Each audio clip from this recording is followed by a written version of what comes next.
nombre incalculable de mensonges qui se font sur le Xinjiang et qui sont propagés par des gens qui n'y sont jamais allés. Alors, je suis allé au Xinjiang en 2016 avec 40 journalistes de 20 pays différents.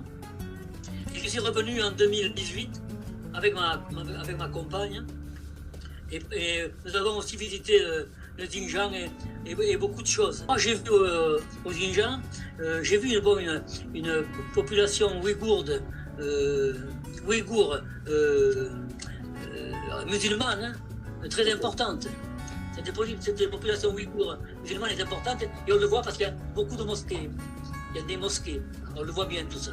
Donc ça existe.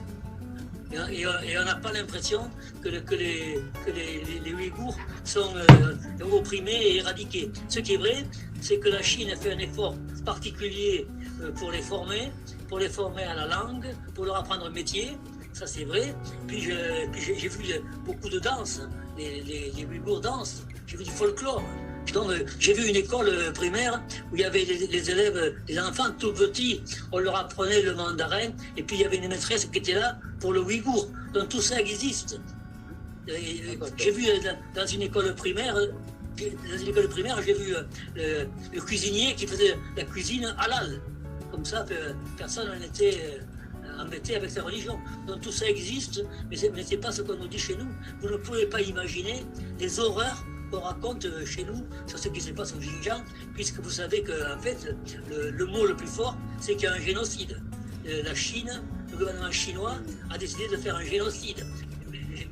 C'est pas ce qui se passe au Xinjiang. Vous savez, il y a un sociologue en France, très connu, dans le monde entier, qui s'appelait Pierre Bourdieu. Et Pierre Bourdieu, il disait que les journaux se lisent entre eux et qu'il y a une circulation circulaire des informations.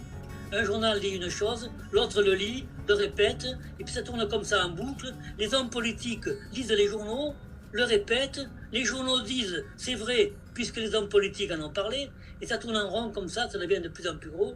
Et ça, c'est ce qui se passe avec le Xinjiang.